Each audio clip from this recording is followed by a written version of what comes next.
Regresamos con la hora clave.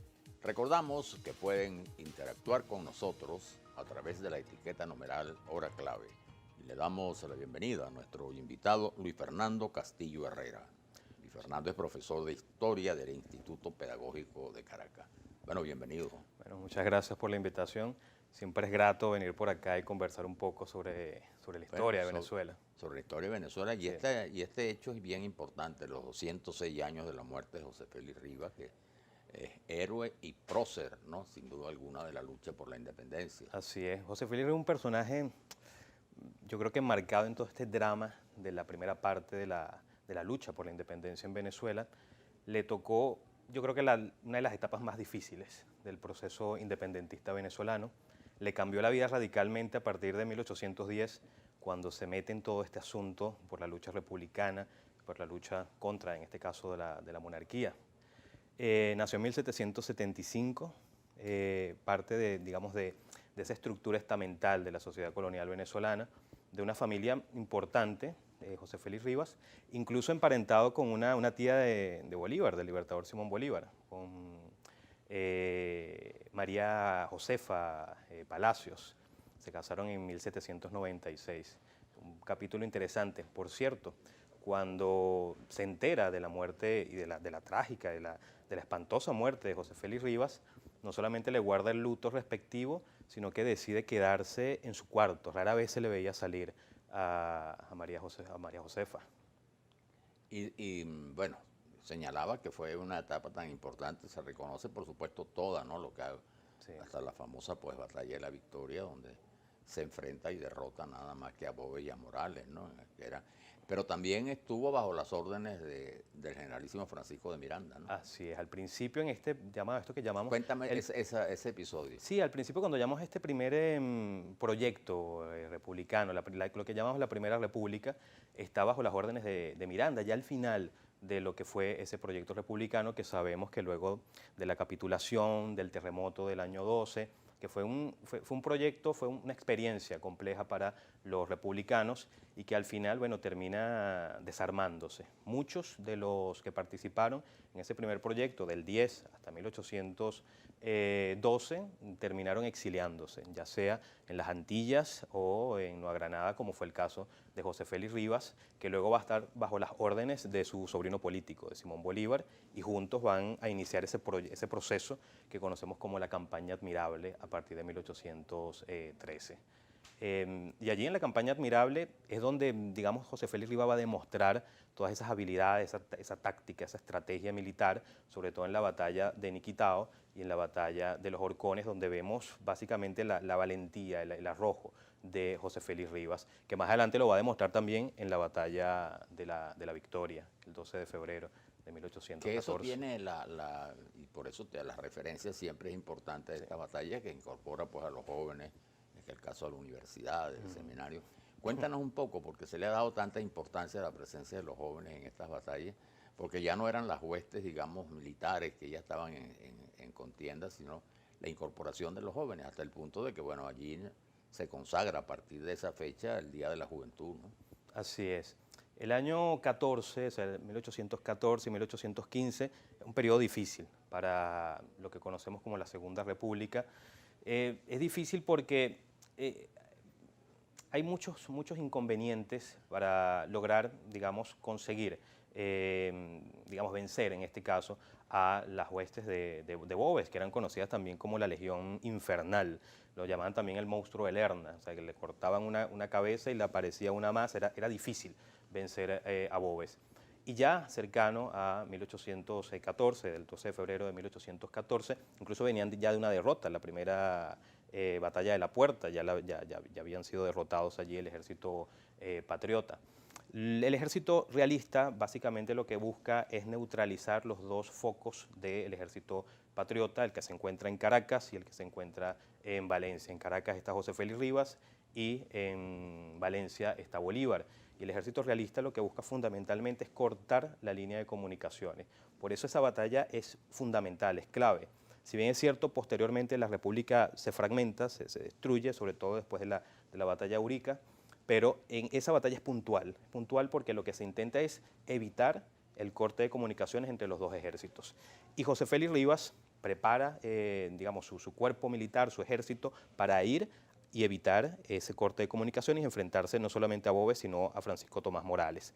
Pasa algo muy importante y es que el componente en hombres que tiene Rivas es muy poco. De hecho, tiene escasos o ningún cuerpo de artillería, no tiene piezas de artillería. Y para completar ese ejército, José Félix Rivas, bueno, utiliza, digamos, la valentía también de los jóvenes, porque ahí hay dos lecturas. La primera lectura es que efectivamente estos muchachos se presentaron como voluntarios, los de la Universidad de Caracas y los del seminario, para formar parte del Ejército Libertador. Y hay otra lectura que apunta también a la llamada recluta. Las dos formas de interpretarlo no son descabelladas. Lo cierto es que ese ejército de José Félix Rivas, que se va a enfrentar en la Batalla de la Victoria, tiene un componente de estudiantes de la universidad y del seminario. Y cuando se enfrentan en la batalla, resisten muy bien, a pesar de que no tenían ningún conocimiento de las armas, no tenían ningún conocimiento de la guerra. Lo importante a destacar es eso, ¿no? Sí. Y además de eso, también creo que es digno destacar también la participación de Vicente Campo Elías, porque en el momento más dramático de la batalla, cuando las cosas están bastante complejas para el ejército de Rivas, Vicente Campo Elías llega con parte del ejército libertador o del ejército patriota y logra cooperar en esa batalla que queda no solamente enmarcada como una victoria sobre el ejército realista, sino también la digna participación de los estudiantes del seminario y de la universidad. Y acoto algo más, esto nos dice a nosotros el costo que tuvo la guerra por la independencia. O sea, la consecución de la libertad fue muy costosa, no solamente en material, en armas, en dinero, sino también en vidas. Y eso nos deja a nosotros como ciudadanos del siglo XXI una responsabilidad increíble, porque estamos recibiendo la libertad después de aquellos riesgos que corrieron estos hombres, que incluso dieron su vida, totalmente dieron su vida, como el caso de José Félix Rivas. Y luego todo ese proceso y las circunstancias que rodearon su muerte, como decía. Bueno, allí hay algo importante porque decía que esto fue un año muy complejo para el ejército patriota. Hubo muchas derrotas, hubo victorias importantes, pero hubo muchas derrotas y derrotas que golpearon en lo anímico para el ejército libertador. Y luego de la batalla de Urica, del 5 de diciembre de 1814, que es una batalla muy extraña porque no es derrotado el ejército realista, pero muere allí José Tomás Boves. Pero los patriotas pierden la batalla. Ya venían también de la batalla de la Puerta, la segunda batalla de la Puerta, que los obligó a la famosa migración a Oriente. También hay que destacarlo allí. Allí en esa migración a Oriente va junto con el libertador Simón Bolívar y los pobladores de Caracas, José Félix Rivas. Pero lo cierto es que después de la batalla de Urica del 5 de diciembre de 1814 y de esa derrota, muchos de los miembros del ejército patriota terminan, bueno, en desbandada, terminan teniendo que escapar, esconderse, y en Tucupido, Guárico, es capturado José Félix Rivas, y en medio de las vejaciones y de las acciones más, digamos, dramáticas, dolorosas, imaginemos ese momento cuando José Félix Rivas es capturado por el ejército realista y es expuesto de una manera inhumana, termina siendo fusilado, mutilan su cuerpo, cercenan su cabeza y la depositan en una jaula. Antes de eso le habían pasado por aceite hirviendo también la cabeza de José Félix Rivas y la expusieron en la puerta de Caracas, seguramente con alguna inscripción, algo allí que diría, y aquí un patriota, todo aquel que intente enfrentarse a la corona española sufrirá ese mismo castigo. Una cosa... Es el héroe convertido en mártir, ¿no? Exactamente, una cosa extremadamente dramática que nos señala a nosotros la realidad de la guerra por la independencia, lo que tuvieron que, digamos, lidiar estas figuras como Simón Bolívar, el mismo Francisco de Miranda, que terminó muriendo en la Carraca, y la figura de José Félix Rivas, que incluso había visto en 1799 cómo moría en España, el miembro de la conspiración Gual España y Picornell, lo vio cómo fue pasado por el cadalso, y quizás eso le generó también un impacto y digamos, esa emoción y esa manera con la cual participó tan valientemente en el proceso independentista venezolano. Lamentablemente corrió el mismo destino y la misma acción violenta por parte del ejército realista, que es la realidad de las guerras también. Claro, entonces su muerte en 1814, y ahí comienza esa etapa, digamos, de reconstrucción de la fuerza, que es la que conduce posteriormente, como sabemos, pues al Congreso de Angostura, todo, la gran operación de Bolívar ya sobre el resto, ¿no?, de la Gran Colombia. Así es, y allí la guerra toma también otro rumbo también, porque luego viene Pablo Morillo y ahí la guerra va tomando otras características. Bolívar ya para 1816 tiene estos encuentros con Petión y la guerra va tomando otros nortes también, otra forma. Digamos, esa crueldad que vimos con Boves, con Morales, Primitiva, ¿no? Eso es primitivo. fue disminuyendo. Y lamentablemente hombres como Rivas, que quizás hubiese aportado muchísimo en el momento de la construcción de la Gran Colombia, hubiese tenido una participación destacada. Un hombre importante que, bueno, nos queda en la iconografía de Martín Tovar y Tovar, lo que hizo Arturo Michelena también con el Panteón de los Héroes, donde lo vemos allí con el gorro frigio característico de José Félix Rivas. Y su juventud, es decir, su incorporación a esta lucha, algunos elementos importantes que perfilan lo que fue luego, después, ¿no? Un dato curioso de José Félix Rivas es que participó en los seminarios. Parecía que apuntaba hacia el tema religioso también José Félix Rivas. Sin embargo, se decantó al final por las labores, digamos, la atención a las haciendas familiares y posteriormente, ya con su matrimonio a los 21 años, en 1796, ya definitivamente se marcaba como un hombre más de la colonia y de esa posición de blanco criollo, pero que cambió radicalmente, como lo dije, a partir de 1810 con esa participación activa, donde incluso fue representante de los pardos en el Cabildo. Si estamos hablando de un personaje activo, no solamente como militar, sino también en el momento que le correspondió ser político también. Tenemos una figura destacada, sin duda alguna, de la independencia venezolana, un prócer importantísimo para Venezuela. ¿Cómo, por supuesto, sería un poco arbitrario, pero cómo a estas alturas, después de haber ocurrido tantos años, si te pregunto cómo visualizas a Rivas y qué legado, más allá de su heroísmo, pues, y de su aporte a la independencia como persona, como figura, rescatarías tú tomando en cuenta las complicaciones del presente? Yo creo que más allá de revisarlo en la personalidad propia de José Félix Rivas, ver dos cosas importantes. La primera es que José Félix Rivas nos dejó principalmente, nos abrió los ojos con respecto a la guerra.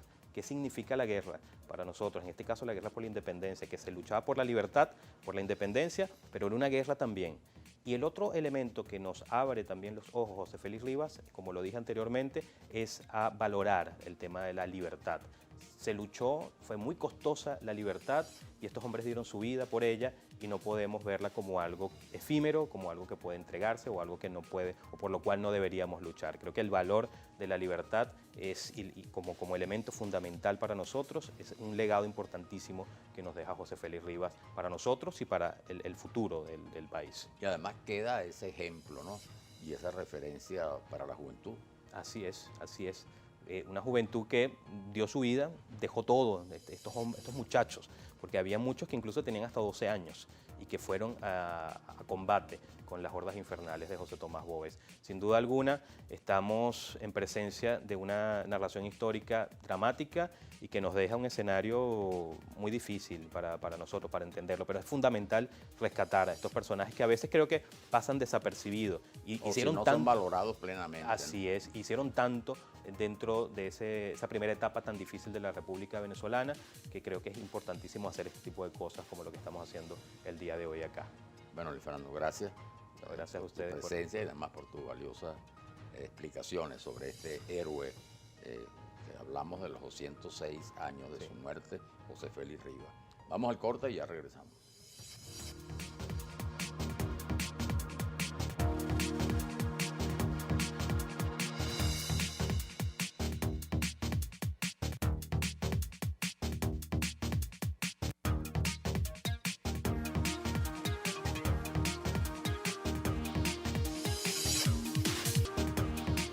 Para hablar sobre las hazañas y la vida de José Félix Rivas, tenemos también la valiosa opinión de Yolimar Gil, quien también es profesora de historia.